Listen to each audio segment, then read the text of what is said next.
Hello everyone, this is Ava from Soul GPS coming to you with an audio message today regarding the topic of repetition compulsion. As I had mentioned in an earlier video, I wanted to discuss this in a separate piece because it is indeed a deep subject that does deserve a little bit more time to explore. What is repetition compulsion? In psychological terms, it's a phenomenon in which a person that's been traumatized repeats a traumatic event or its circumstances over and over and over again. And this includes reenacting the event or putting yourself in situations where the event is likely to happen again. It is something that is, I believe, largely driven by our subconscious mind. And what it is our innate desire to complete something that has begun. I call them little loops. Actually, they're not little. There are smaller, littler versions that we can use in order to, for instance, motivate ourselves to complete something we have begun, such as a project, but as a whole different area that could be used as motivational hacking tool and so on. Back to repetition compulsion.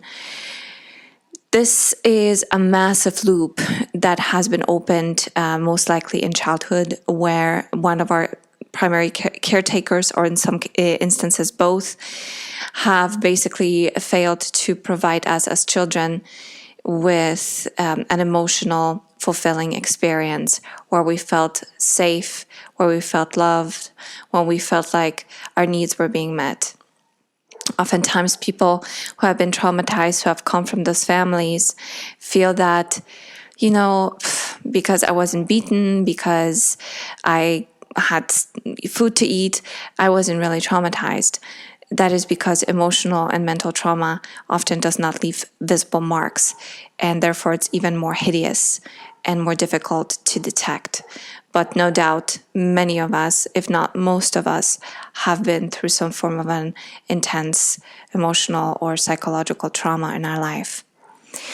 Here I'm going to illustrate it with an example. For instance, if you grew up with a borderline personality disordered mother who is a person who feels like they deserve to be the center of attention.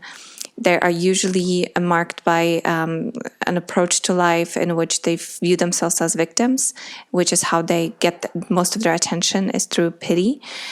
And these are people who are severely emotionally dysregulated. And oftentimes they would use their children as barometers to be able to regulate their emotions. What I mean by that is, for instance, if a mother is depressed or angry and there walks around a child who's happy and bouncing around and just enjoying life, she will say something or do something in order to make the child as miserable as she is, to in some way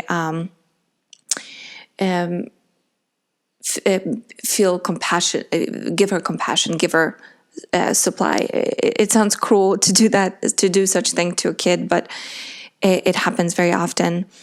And a lot of the times, children who have experienced such thing, they feel like, their mother is the center of their world, and those kids all kids really view their parents as the gods, without whom they would not be able to survive. So they do everything and anything they can in order to make their parents feel better, not to mention the fact that they often feel guilty and they blame themselves for the moods of their parents, because children by nature are narcissistic. This is not the kind of narcissism that becomes a disorder later down the road. It's natural part of childhood development. So the child just feels like they're in the middle of the world, like all that matters is them.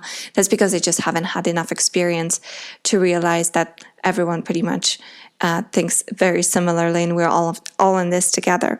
So back to our example, if we have a borderline disordered mother who is an enmeshing type mother, who is going to tell her kid that, you're everything, you're the center of my world, and what would I do without you, and so on, and feeding these kinds of messages early on to the child.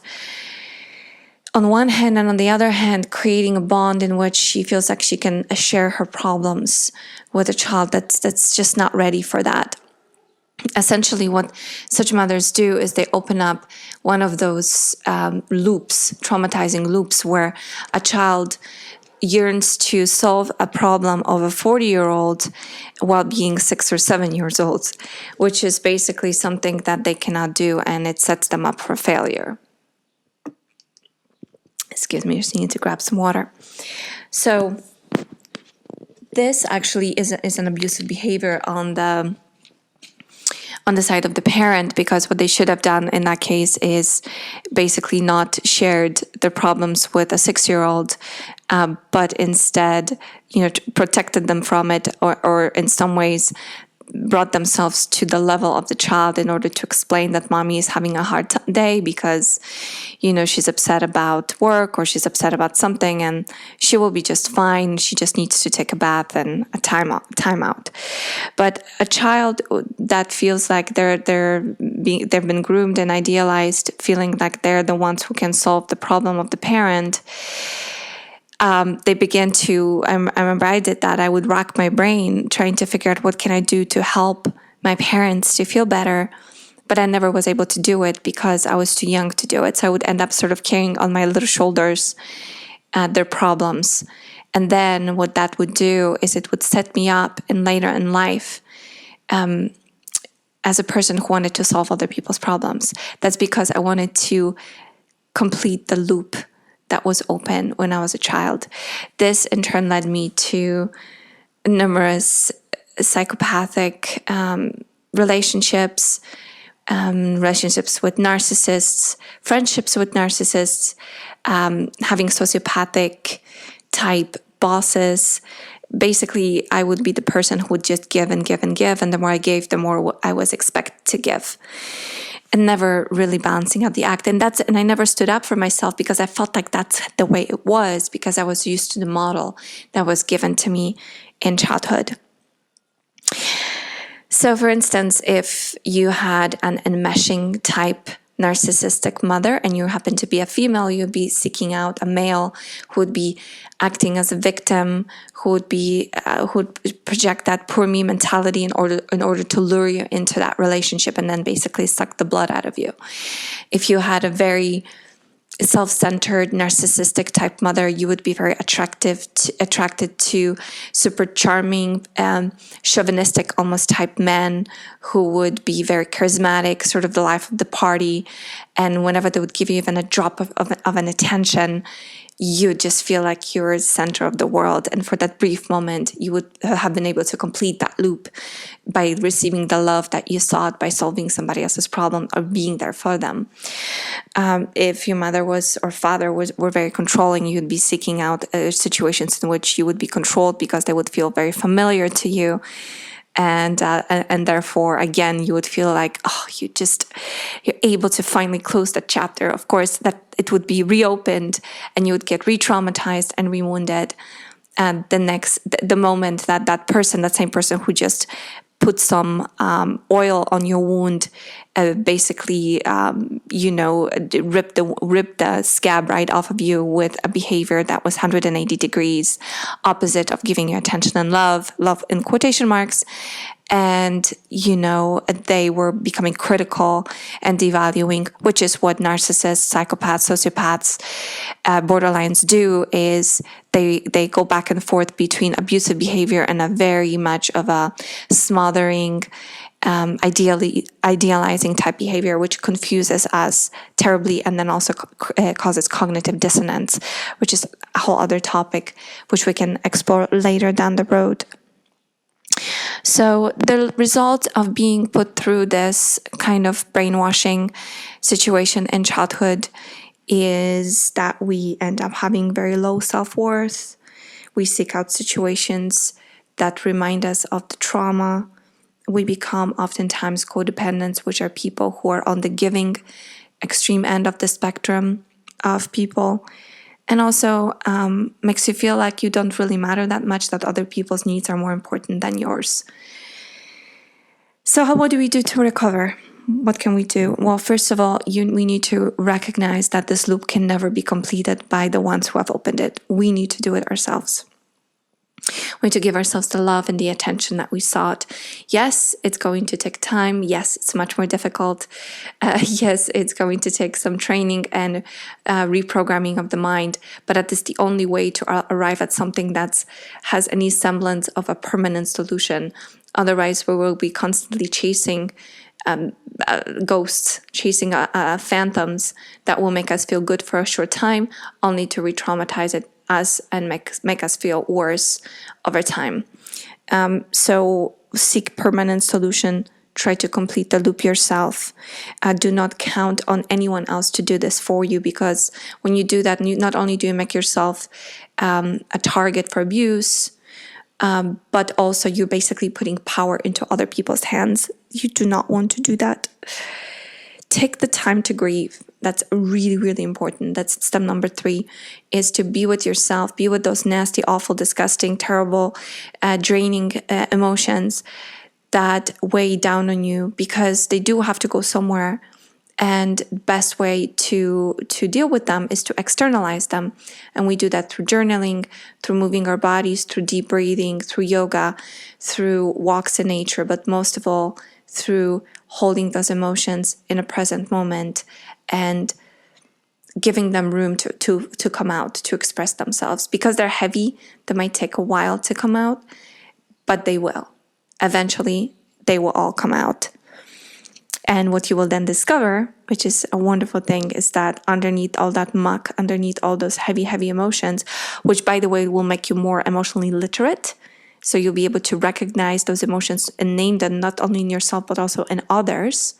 So that's a wonderful communication skill that comes as an added benefit of going through this process. But also you will realize that once those layers all leave you, what's left underneath it all is not just pure consciousness, but also elated sensations of joy, happiness, connectivity, love. Those are emotions that are baseline once we process all the heavy stuff. That's also really good news, because you will not have to you won't have to work on acquiring joyful emotions.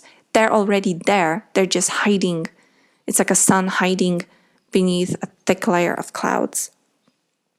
Number 4 is recognize that those patterns are not you. You did not create them consciously.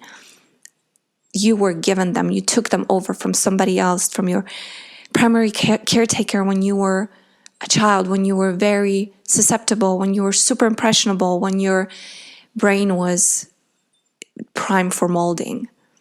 So they're not yours, and there will be a time when you'll be able to basically return them to sender, to completely move through them, dissolve them, and transmutate them. And step number 5 is recognizing the power and practicing the power of neuroplasticity, which means that with enough practice, with enough sustained attention and change and therapy and work on yourself, you will be able to rewire your brain and build new neural pathways that, instead of telling you that you're not worthwhile or that you're not good enough or that you don't matter, are going to tell you exactly the opposite, that you do matter, that you are super important in this world, that the planet needs you and it needs your gifts, and that you were born here for a purpose. So this is all for now. That's what I wanted to share with you on the topic of repetition compulsion. So it is a pattern. It is something that can be changed. You are not stuck with it, and you can take the reins of power in your hands and create a beautiful, happy life where all your dreams can come true. And I'm here with you. I'm supporting you, as are countless of other people who have gone through this horrible abuse. And we are part of the new wave that is going to change this world. I really, really deeply believe in that, because this is something that needs to stop. It is something that's at the root of destroying our planet. And we are the new warriors who are going to stand up and fight the monster. And it begins with us and our healing. I wish you all the best in your healing journey, and I look forward to connecting with you in other videos. Thank you so much.